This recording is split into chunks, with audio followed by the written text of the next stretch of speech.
Hey, cousins! My name is Shawnece. My name is Tamara. My name is Tia. And this is the Cuz Show, where we have Christ-centered conversations.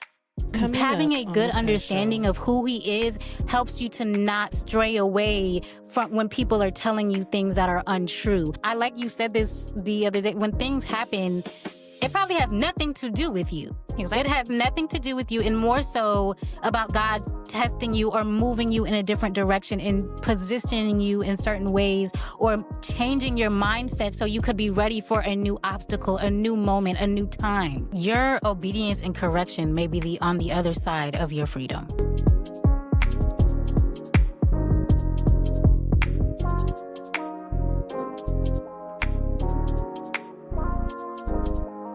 Today's topic is a very much needed topic today. It's a bit heavy, but I'm excited that we're tackling this because in this day and era, our minds, I think, being attacked is plaguing us so heavily.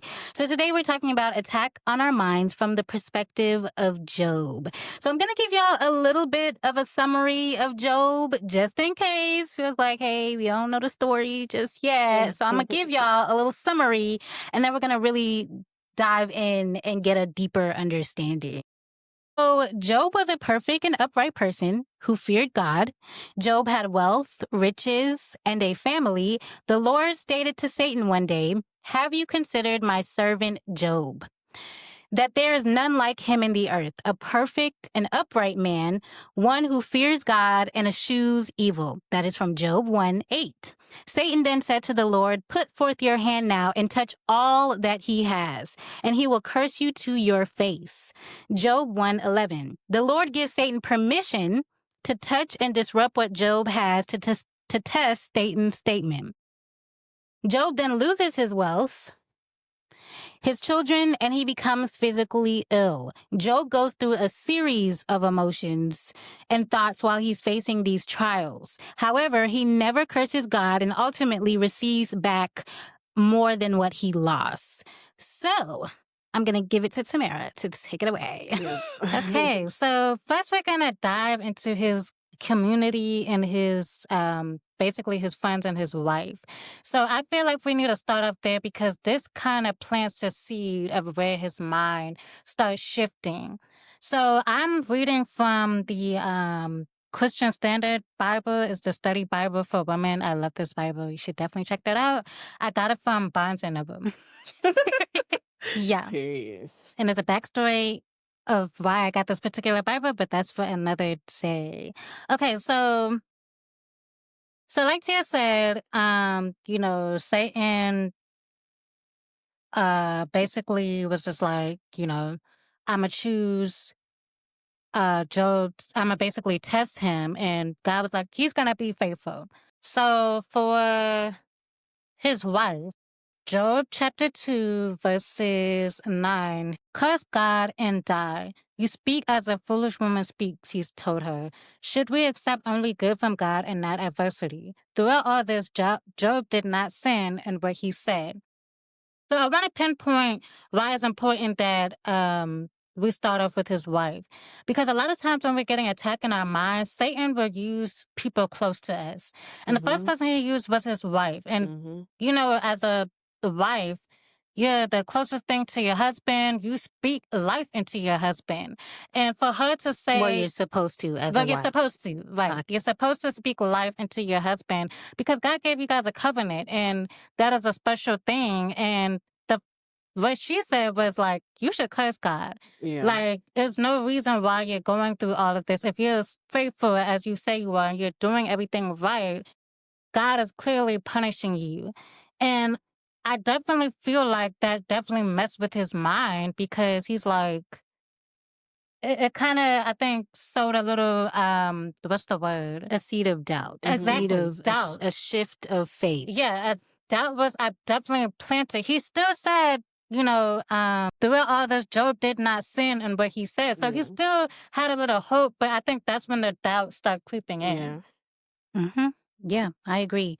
I think that's so important that you brought that up, that community does play a heavy part in our mindset and how we look at ourselves, how we think in certain situations. That's why community is so important, because if you do not have a community that is rooted in the Lord and really stating to you, hey, how's your mind right now? Let me pray. Let me go into interceding for you and what you're going through right now is so important, especially when you're getting different attacks on your mind, saying all of these things that are not true.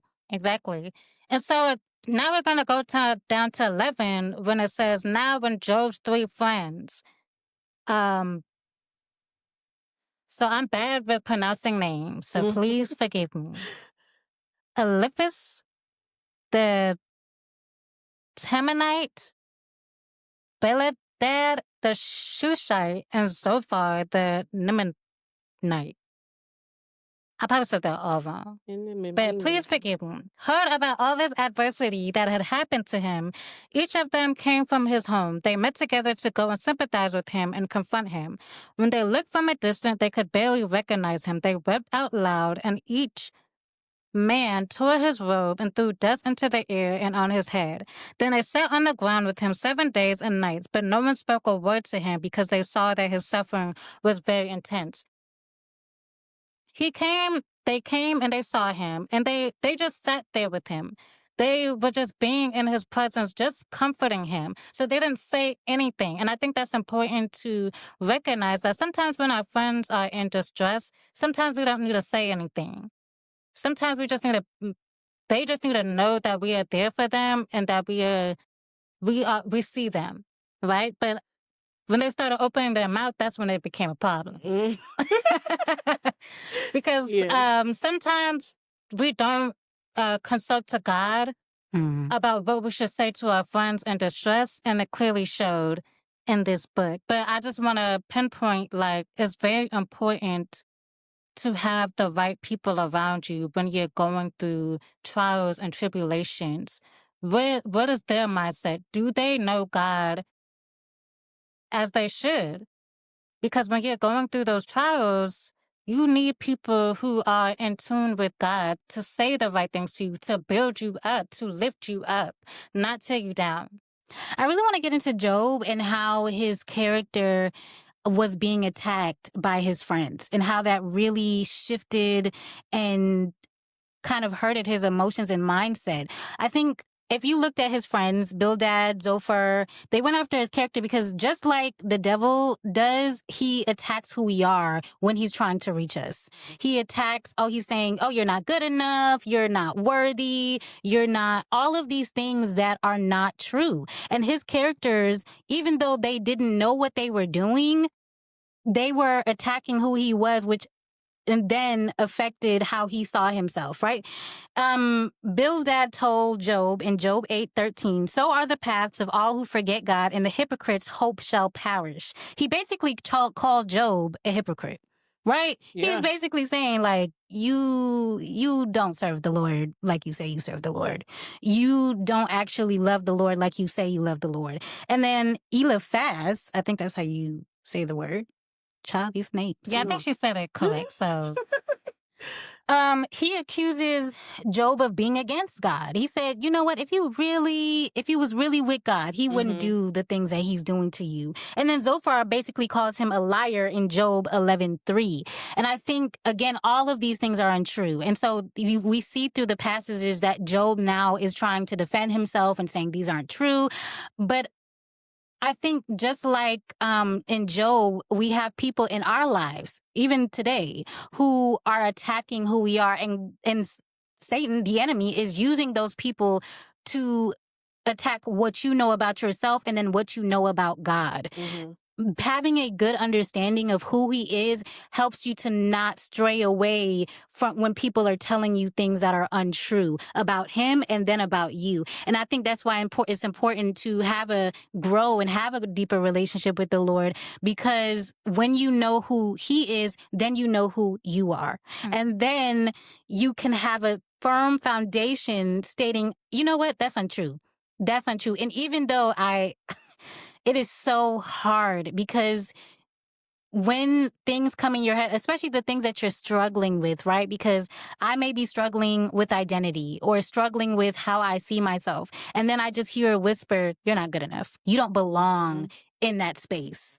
You don't belong in whatever room that God has called you to. You're not worthy to do certain things. And then you start believing those things. And then that's when your mind, you start seeping into depression. You start seeping into anxiety because you're letting thoughts rule your mind and how you see yourself when all of those things are untrue. And I think Job is a perfect example of how letting things that are untrue rule your mind, and it creates a whole new reality that is not even real, right? You start making up scenarios, making up things, because as we see Job, he started complaining. He started complaining. He said, I cursed the day that I was born.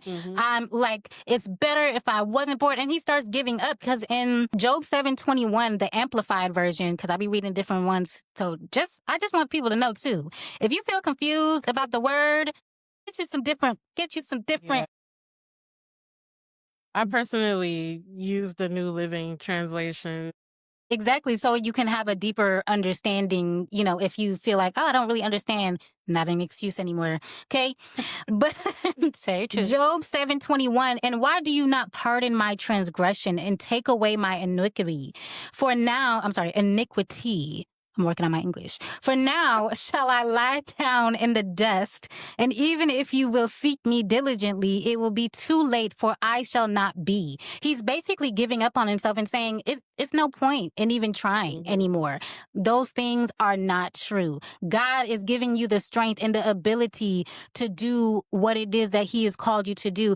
And I do want to pinpoint what I think is so amazing is that the fact in the beginning, God said to Satan, did you look at my servant Job? Yeah. Did you look at my servant Job? Because he is faithful. He is upright. And he had so much faith in Job. And then Job goes through these things and he starts to doubt everything that he knows is in him. And I think if we can really think about it and say, if God had so much faith in Job, he's probably saying the same things about us. He's probably saying, my faithful servant Shawnece, my faithful servant Tamara, they are more than capable to overcome what I have put in their path. And I think if we can really sit back and think the same way, and like, man, God put so much trust in me. He believes in me so much. I can overcome depression. I can overcome anxiety. I can overcome doubt because he has put that in me. He knows you better than you know yourself. So if you think about it and say, oh my gosh, if he believes in me that much, I am more than capable to overcome things. And I think we just need to rest in that and really meditate on that. So I do want to bring it back to Job and his friends and how they started judging him because Job is he's like a I don't want to say he's like a stand-up citizen. Yeah. Some of that. And he's the one who would help people out, encourage people when it comes to Christ, being a good example of what it means to be a child of God. And then when he faced his own trials and tribulations, they were starting to judge him because out here preaching this, but then I hear you talking this way. What is going on? So I just want to pinpoint that we are humans and that we are allowed to feel what we are feeling. But then when you have your friends coming back to you, talking at you, yeah, it's going to be hard. It's going to be difficult. But one thing I do love is that he always took it back to God. Yes. He took his concerns, his worries back to God. And yes, he was questioning God because Job is also about internal battles that you would have when things get hard. Like, why have God left me? God left me? Like, what's going on? Like, what did I do? God is no longer with me, because that's what was going on with Job at the time when he was really processing. So I want to call that it took 7 days before he even said anything. And sometimes we just need to sit Mhm. in what we're going through and Mhm. really just process. Yep. And then don't run away from God, but bring it to him like Mhm. Job did. Yeah. Mhm. Amen. Yeah. Yep. Absolutely. I think that's so important. And I think we can bring that to his emotions, right? Job went through a series of emotions when he was going through these trials. He felt bitter. Mhm. He felt weary. He felt tired. And I think a lot of us can relate to that, especially in this day and time when there's so much in the world that is going on. We see killing, we see murder, we see so much evil. And I like that you pinpointed that he was human and he Yeah. did go through those emotions. And so when you go through those emotions, don't think, oh, I'm a child of God, so I shouldn't have emotions. I shouldn't feel Yeah. anything. And I feel like that's really bad. It is. Because that is the same thing that causes a lot of us to just not even consult God and altogether. Mhm. Whenever we're going through things, we think that God, I've done this, God is disappointed with me, I can't go to him, but that's actually the opposite. Exactly. God wants you to bring your problems to him. Exactly. And I think that's very just really needed now because I think when we have those emotions, we think, oh man, I'm losing my faith, so I gotta just run the other direction. I'm losing my hope, so I'm running to the other direction. When, like you said, God is saying, run to me, pray to me, ask for guidance or clarity. I think we just need to be more, what is God saying in this moment? Yeah. What does God want from me in this moment? So once again, running and not even slowly running back fervently to the Lord to see what do you want from me in this season. Because I know Job, I'm not gonna hold you. If I was Job though, I would have been like, what? I'll probably be Like, on the same wavelength. literally, everything that Job did, I probably would have done. I'm It's going to be understood, completely honest. yeah. Honestly, like Yeah. I would have, because I'm just like, how did we get from here? I was wealthy. I was rich. I had it all together. It's not like, I didn't reverence God. I reverenced God. I did everything right. And I think this is so relevant to all of our lives because I definitely think we're like those girls, like, I do everything right. Why is this happening to me? What is going on? And I, like you said this the other day, when things happen, it probably has nothing to do with you. It has nothing to do with you and more so about God testing you or moving you in a different direction and positioning you in certain ways or changing your mindset so you could be ready for a new obstacle, a new moment, a new time. But I also want to point out, not only for you, but the people around you. Because Yeah. look at his friends. His friends was just like, oh, this is different. His friends got humbled. Yeah, at they the did. end. His friends got humbled for real because there was somebody's son was there and his name is Elihu. And when I tell you, he was mad at both Job and his friends because through all the speaking that Job's friends were giving to him, which is to me was honestly mostly judgment. And just to be clear, the only person who can cast judgment is God himself. But look, another time.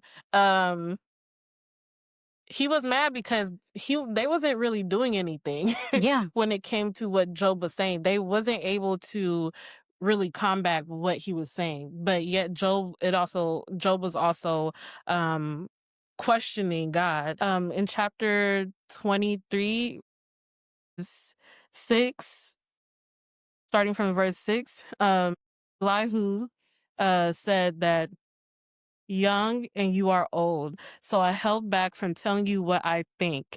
I thought those who are old should speak, for wisdom comes with age. But there is a spirit within people that breathe of the Almighty within them that makes them intelligent. Sometimes the elders are not wise. Sometimes the age do not understand justice. So listen to me and let me tell you what I think.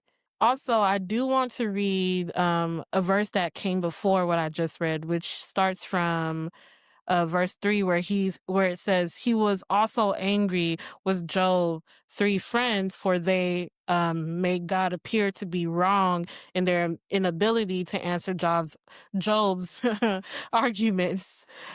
So they were not able to really defend God when Job was going, or I don't want to say defend God, because God doesn't need Yeah, he defending. doesn't need. Yeah. But to bring more clarity or Right. more wisdom to the situation. Instead, they really just low-key made it a bit worse. Yeah, they not low-key, high-key. Yeah, they didn't speak truth. Right. Because in this, chapter 42, after the Lord had finished speaking to Job, he said to Eliphaz, Them names. so Eliphaz, okay? The Temanites, I am angry with you and your 2 friends, for you have not spoken the truth about me, as my servant Job has. So he wasn't speaking, they weren't speaking truth, and they weren't speaking the right things of God. They didn't know his character. And when you don't know God's character, you cannot truly speak upon things that you need to speak on. So I like what you said about what y'all both said, because in Job, he specifically says, how do you know who God is? Through wisdom. And where's wisdom coming from? Through God, through his word, through who he is. So you Through can't the lessons as exactly. well. You can't know God if you don't get wisdom, and wisdom comes through God. Everything goes back to the source. If you don't have the source, if you're not running back to the source, you have nothing. Period. So, Which is what he was doing throughout the whole chapter. He was like, y'all are foolish, y'all are nonsense, y'all don't know what y'all talking about. I'm gonna bring it back to the Lord. I'm gonna plead my case. Right. And I think that's important to say. When you are going through things in your mind, ask the Lord, how do I combat this? What is going on right now? What do I need to be doing in this season? Because I promise you, if you ask him, he will answer it. He may not be the way that you want to, because through Job, we see that he answered in multiple different ways, but it may not look like how we thought it was going to look, or it may not seem the way that we thought it was going to, but he will answer. And it's better to ask for his wisdom and his clarity and his guidance, so you don't feel lost. Because I think a lot of times when we go through mental things, we feel isolated, we feel alone, we feel separated from other people. And also that is an attack, because God does not want it to be alone from community. He doesn't want us to be alone from people, or him or ourselves. He wants us to run back to him. He wants us to run to our community, our safe community. Job's community was a little, but I know that you guys have a good community. So he wants us to go back to that community to really say, okay, why am I feeling this way? What's going on? And not isolate yourself and not think, okay, I'm going through this alone. Because I know people who they say they've gone through mental attacks and they just were there for themselves for months. Yeah. And that is a scary thing to do when you don't have to. You can run back to your community. You can run back to God and really say, look, I'm going through, and there shouldn't be any shame or condemnation to that, because to me, it's the most powerful thing that you can do. It shows to me that you have strength to say that I am not okay. And sometimes you need to say, I'm not okay. It is okay to say, I am not okay. Yeah. And when you can see the power in that and really say, to me, that was my battle cry. That was my battle cry, to say to the enemy, you will no longer have my mind. You will no longer plague my thoughts. You will no longer have a hold over my life and spew lies into my mind like I don't know who God says I am. Hey cousins, don't forget that we post every other Monday. So don't forget to like, subscribe, and share, because we want all the other cousins to know what we got going on over here, okay? So don't forget that to also tune in to our streaming platforms on Spotify, Amazon Music, and YouTube. Love y'all! And 2 Corinthians 12, 8 through 9, King James Version. I'm going to start with 9, it says, "And he said unto me, My grace is sufficient for thee, for my strength is made perfect in weakness. Most gladly, therefore, will I rather glory in my infirmities than that the power of Christ may rest upon me." Amen. So when we are weak, God is strong. One thing I also love about Job is that he came to God as a child. Yeah. He Yeah. came to God as a child. And throughout the whole Bible, it Mhm. tells us, come to God as a child. Yeah. Mhm. He is our father. And if you look at it from like an actual like father to child relationship, God has more wisdom. The parents have more wisdom because they've done they done more. They lived life, and they know what can hurt you. They Mhm. know what can't hurt you. They know the lessons that need to be taught. So that's what God also did as well, Mhm. because once Job humbled himself Mhm. and he was like, "You're right, Lord," Yeah. because the God started challenging him. He responded to Job in Mhm. the end, and he started challenging him, and Job was like, "You are so right. Yeah. You are right. I It's not my place, Mhm. and I take it back." Mhm. He took it back. He repented, and then God blessed him with even more than what he had Mhm. in the first place. Mhm. Mhm. So although he went through all of that internal battle, God still see him through, because Job thought God was not there with him, but God was actually there with Yeah. him, and Yeah. he was listening to him Mhm. and blessed him with more. Yeah. Yeah. I think that's a perfect thing to pray. Like, what are the when we look at Job, what are the solutions and tactics that he used to combat everything that he was going through emotionally wise? I think prayer was Mhm. definitely one of them. Mhm. He really, when he was confused about something after he was talking to his friends, he was just like, I don't know about that, but let me go back in prayer.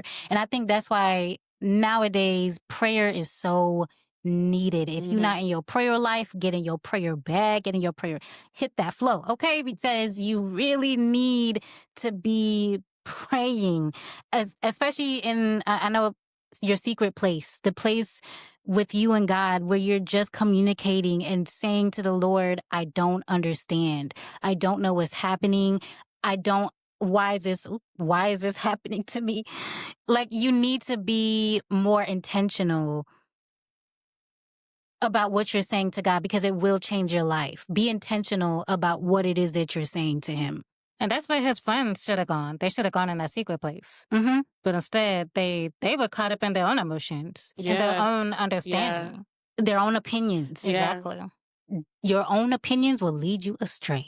What Mhm. you think, no. What does God say? Yep. Especially when you're going through trials, like Right. going That's what you through need some to hold stuff. on to, because that's what Job did. He held on to God's character and what he knew God was. And so when you remember that, that's like your lifeline. Yeah. Make that your lifeline. These scriptures, the word, that is your lifeline. Hold on to that.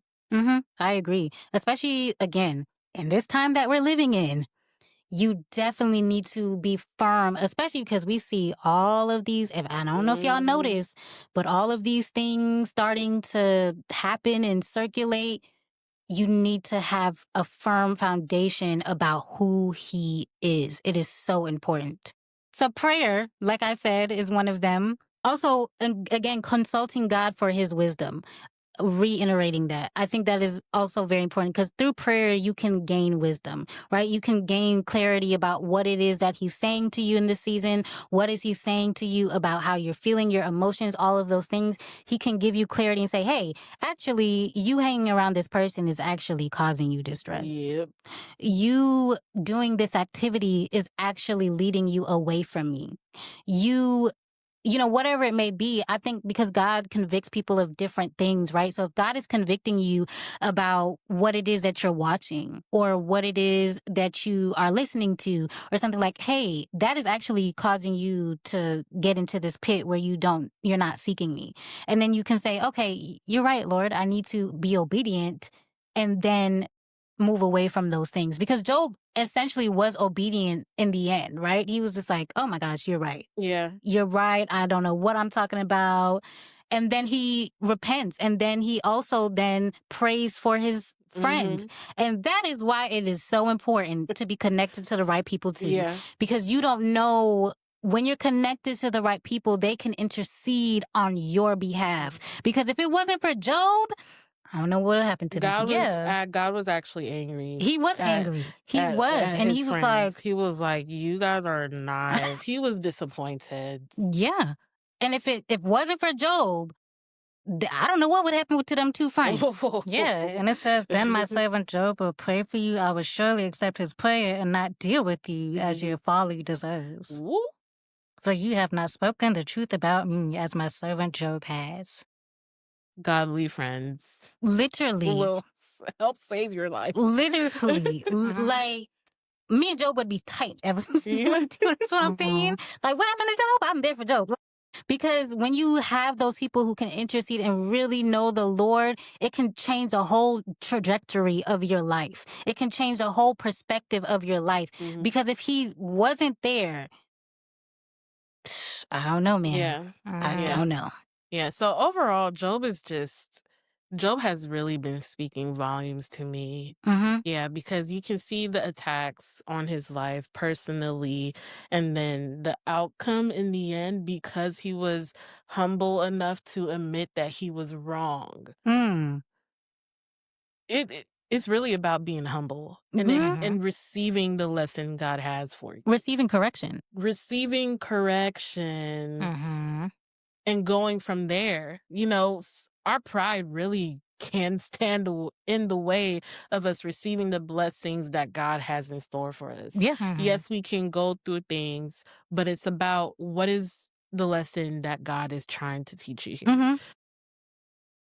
A couple weeks back, something had occurred, and I'm just like, what is the lesson here?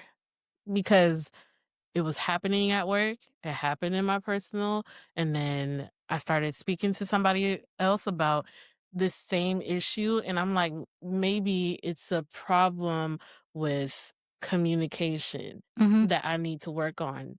And I'm like, God, what do you want me to learn from this? And help me with this, because I've been doing it the same way my whole life. And if it's a problem now, Lord, help me.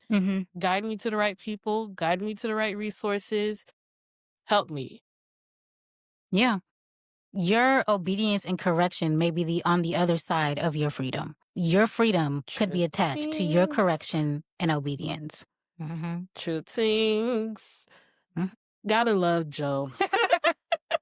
There was so much that you could really take from Job, and probably, if y'all want, we could do a more in-depth looking at him from his friendship side, all those things. But there was a lot of things that you could pull from Job and really. Oh, I also want to point. I don't want us to go through this. Job had a lot of suicidal thoughts. Yes. That many people kind of probably glaze over and not want to look at it that way. But him cursing the day that he was born, saying it would be better if I be dead. Yeah, if I was not born. To go through what I'm going through. Those are suicidal thoughts. So when people say, oh, there was nobody in the Bible who had wrong. Job. Job definitely went through those suicidal thoughts. So I like anybody who may be going through that, look at Job and his story, and I pray that you be encouraged from it, because you're not alone. Even somebody in the Bible went through something similar. So I pray that you don't go through that alone and think that you're isolated or feel alone, or say nobody has gone through this, or nobody's going through this, even as a Christian. And mind you, what was Job? An upright servant. He was the top of the top. Okay, and he was going through suicidal thoughts. But you know what? It's always those kind of people Mhm. the people who you wouldn't think Yeah. would be Mhm. those type Yeah. of people to have those thoughts, and Yeah. they are the same exact ones who feel alone Mhm. and have those thoughts and have nobody to go back to. But that's why you go back to the Lord. Exactly. Mhm. In Yeah. Jesus, And I amen. do also want to point out the attack on the family front, Mhm. because when you, from my understanding, because I'm not a married girly yet, when you are married to somebody, you are one. That's a covenant before God. Mhm. And Satan, like, the fact that she turned away from God and cursed God, like, that's dangerous. Yeah. In my humble opinion, Yeah. that's dangerous. It is. Mhm. So pray for people who also who are married, Very much so. because attack on families are, Yeah. Yeah. yeah. And like Tia said, you can really see a lot and gain a lot from many different areas when it comes to Job. Yeah. Mhm. Because if you take that one piece with the wife and you really dig into it, you can, yeah, Yeah. you will learn something from that. But I believe friendship is also something that you can gain from Job. But Mhm. yeah, But Job has a lot of lessons. it does, but I think it piggybacks of what we said in the beginning. The quickest way, if Satan can't reach you, he'll reach people around you. Yeah. He'll Mhm. reach your friends. He'll reach the people who is closest to you. He's like, oh, I can't reach you. I'm gonna reach the people around you. Mhm. So again, making sure that you don't just. I think we get so selfish a lot of times in a lot of different areas in our life, in our personal lives, and what we're going through, and not understanding that we are all connected. So don't think your trial is, girl, that's just her trial. No. Her trial is also not saying that you should take up her trial and say, Lord, this is my trial too. No, don't do that. But also say, I care about her trial enough to pray for her. I care about her trial enough to intercede for her. To if she's mourning, I'm mourning with you, to say, Lord, I pray that you move this thing. I pray that you break this thing. I pray that you take that stronghold off of her life, whatever the case may be, because it does matter. It is connected to you. So again, really making sure that you have a community that is covering you is really important. I can't stress that enough. Good session. Once again, cousins, it has been a pleasure speaking with you. But before you leave, we just want to challenge you to really read the book of Job. And as you read the book of Job, start to list out anything that speaks to you when it comes to your own mental health, and take it back to the Lord, because Job was taking it back to the Lord and he was really listening out for what God had to say. So you do the same thing. Listen out for what God has to say, because he is the one who's going to help you through this tough time that you are having when it comes to your mental health. And before you leave a comment, speak to us. We want to hear from you. And don't forget to tune back in every other Monday. And we love you guys. Have a good one. Love you guys. Bye, cousins. Bye.